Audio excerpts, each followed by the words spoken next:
Hi friends, welcome to Relax Recipes. இன்னைக்கு நம்ம பார்க்க போகிறது ஒரு ட்ரெடிஷ்னலான ஸ்வீட் ரெசிபி திருப்பாகம். இது எப்படி செய்யலாம், இதுக்கு என்னென்ன பொருட்கள் தேவைன்னு இப்போ பார்த்துடலாம். இந்த ஸ்வீட்டுக்கு அளவுகளை ஞாபகம் வச்சுக்கிறது ரொம்ப எளிதுங்க. இதை நம்ம கடலை மாவை வச்சு செய்ய போகிறோம். இதுக்காக நான் ஒரு 100 கிராம் கடலை மாவு எடுத்துருக்கிறேன். இந்த கடலை மாவை வறுக்க வேண்டியது இல்லைங்க. 100 கிராம் கடலை மாவுக்கு 50 கிராம் முந்திரி பருப்பை நல்லா கொஞ்சம் பவுடர், ரொம்ப நைஸாக பவுடர் பண்ண வேண்டாம், கோஸ் பவுடர் மாதிரி குறைன்னு திரிச்சு வச்சுக்கோங்க. கொஞ்சமாக குங்குமப்பூவை வெது வெதுப்பான பாலில் போட்டு வச்சுருக்கேன். 100 மில்லி நெய், 100 மில்லி பால், ஒரு 200 கிராம் சர்க்கரை, இவ்வளோ எடுத்துக்கிறேங்க. அதாவது அரை கப் கடலை மாவுக்கு அரை கப் நெய், அரை கப் பால், 1 கப் சர்க்கரை, இவ்வளோதாங்க அளவு. இதை இப்போ எப்படி செய்யலாம் அப்படின்னு பார்த்துடலாம். முதல்ல இந்த கடலை மாவோட நம்ம பாலை சேர்த்து கரைச்சிக்கணும். அதாவது அடுப்பில் வைக்கிறதுக்கு முன்னாலேயே நம்ம கடலை மாவு, பால், சர்க்கரை மூணையும் நல்லா கலந்து கரைச்சி வச்சுக்கோங்க. கட்டி இல்லாமல் கரைச்சி வச்சுக்கோங்க. இதோட செய்முறையும் உங்களுக்கு ரொம்ப எளிதாக இருக்கும். இப்படி கரைச்சிட்டு நம்ம அடுப்பில் வச்சு ஸ்வீட் பண்ண வேண்டியது மட்டும்தாங்க. இதோட 200 கிராம் சர்க்கரை சேர்த்துக்கோங்க. சர்க்கரை கரைய மாவு நல்லா நெகிழ்ந்து கொடுக்கும். நான் இங்கே உங்களுக்கு 100 மில்லி நெய் சொல்லியிருக்கிறேன். இதை நீங்கள் உங்களுக்கு டயட்டில் இருக்கிறவங்க, கொஞ்சம் நெய் கம்மியாக யூஸ் பண்ணணும்னு நினைக்கிறவங்க கொஞ்சம் குறைச்சிக்கலாம். இப்போ குங்குமப்பூவை நல்லா கரைச்சி வச்சுக்கலாம். நம்ம கொஞ்சமாக ஒரு 2 ஸ்பூன் நெய் ஒரு அடிகனமான பாத்திரத்தில் சேர்த்துக்கோங்க. நல்லா அடிகனமாக இருக்கணும், ஏன்னா நம்ம இதை போட்டு கிண்டிக்கிட்டே இருப்போம். அதனால் இப்போ அந்த மிக்ஸை சேர்த்துடலாம். மாவை சேர்த்த உடனேயே நீங்கள் தீயை லோ ஃப்ளேமில் வச்சுக்கோங்க. இது உடனே அடி பிடிக்க ஆரம்பிச்சிடும். நல்ல லோ ஃப்ளேமில் வச்சுட்டு நம்ம கிண்ட ஆரம்பிச்சிடலாம். நம்ம மாவை ஏற்கனவே கட்டி இல்லாமல் கரைச்சிட்டு கிண்டுறதுனால உங்களுக்கு இது செய்கிறது ரொம்ப சுலபமாக இருக்கும். நீங்கள் டைரெக்டாக அடுப்பில் போட்டு கிண்ட ஆரம்பிச்சிங்க அப்படின்னா கண்டிப்பாக உங்களுக்கு சின்ன சின்ன கட்டி விழுந்துடும். நீங்கள் அதனால பால், சர்க்கரை, மாவு மூணையும் சேர்த்து கலந்து வச்சுட்டு அடுப்பில் சேர்த்துக்கோங்க.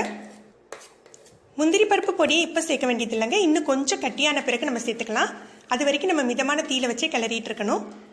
இந்த ஸ்வீட் ரொம்ப நேரம் எடுத்துக்காதுங்க, ஒரு 20 நிமிடத்துக்குள்ளே ரெடி ஆகிடும். இப்போ நம்ம பாலில் குங்குமப்பூ கரைச்சி வச்சுருக்கோம் இல்லையா, அதை இதோட சேர்த்து கிளறிக்கலாம். இப்போ இந்த ஒரு ரெசிபிக்காக நம்ம குங்குமப்பூ வாங்கி செய்கிறது கொஞ்சம் கஷ்டமாக இருக்கும். அந்த சமயத்தில் நம்ம கொஞ்சம் ஏலக்காய் பொடியும் பச்சை கற்பூரமும் சேர்த்துக்கிண்டுனா அதுவும் நல்ல வாசம் கொடுக்கும் உங்களுக்கு.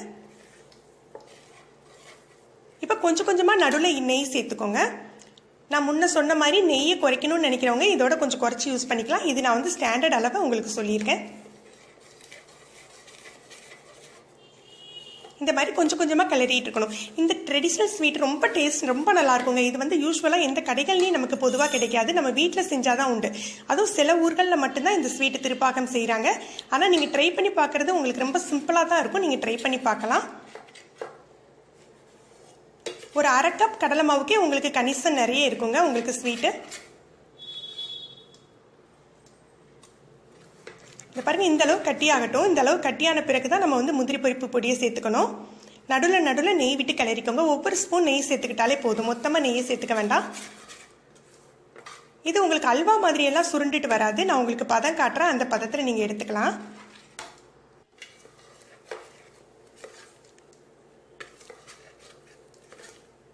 இது செய்யவே உங்களுக்கு நல்ல ஸ்மெல், ரொம்ப தூக்கலாக இருக்குங்க. இப்போ பாருங்கள், நம்ம முந்திரி பருப்பு பொடியை சேர்த்தலாம். இந்த அளவு கட்டியாக இருக்கையில் சேர்த்துக்கோங்க, ரொம்ப கட்டியாகணும் இல்லை. முந்திரி பருப்பு பொடியை சேர்த்து ஒரு நிமிடம் 2 நிமிடத்துலேயே உங்களுக்கு நல்ல கட்டியாயிடும். நீங்கள் தீயை கூட்டியே வைக்க வேண்டாங்க, அதே மிதமான தீயிலேயே நீங்கள் கிளறிட்டுருங்க.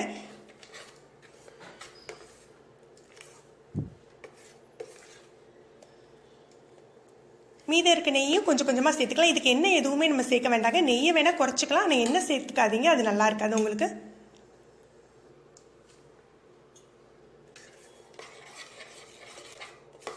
இந்த ஸ்வீட்டு நம்ம பால், முந்திரி பருப்பு பவுடரெல்லாம் சேர்த்து பண்ணுறதுனால உங்களுக்கு மேல் பாகம் நல்ல கிறிஸ்பியாக இருக்குங்க, உள்ளே நல்ல சாஃப்டாக இருக்கும். இப்போ மீதமுள்ள நெய்யை ஆட் பண்ணி நம்ம கிளறி விட்டுறலாம். இது அல்வா மாதிரி சுருண்டுட்டுலாம் வராதிங்க. இப்படி தூக்கி ஊற்றியாலும் உங்களுக்கு ரிப்பன் பதத்தில் தான் இருக்கும். இதுதான் கரெக்டான பதம். இந்த ஸ்டேஜ்லேயே நம்ம ஒரு பவுலுக்கு மாற்றி வச்சிடணும். அதுக்கப்புறமும் நமக்கு சூடான பாத்திரத்திலே இருந்தால் எல்லா பாகமுமே நமக்கு முறுகிடும். அது நீங்கள் இப்போ ஒரு பவுலுக்கு மாற்றிக்கோங்க. இதுக்கு நம்ம தாளித்து கொட்டுறதோ காஞ்சி திராட்சை ஆட் பண்ணுறதோ எதுவுமே தேவையில்லைங்க. இது அப்படியே சாப்பிட்லாம். நீங்கள் இந்த ஸ்வீட்டை ட்ரை பண்ணி பாருங்கள். இதோட டேஸ்ட் எப்படி இருந்தது அப்படின்னு உங்களுடைய கருத்துக்களை கமெண்ட்ஸில் சொல்லுங்கள். உங்களுக்கு இந்த வீடியோ பிடிச்சிருந்தா லைக் பண்ணுங்கள், ஷேர் பண்ணுங்கள். இது வரைக்கும் நம்மளுடைய சேனலை சப்ஸ்கிரைப் பண்ணாதவங்க சப்ஸ்கிரைப் பண்ணிக்கோங்க. மேலும் ஒரு புது வீடியோவில் உங்களை சந்திக்கிறேன். நன்றி.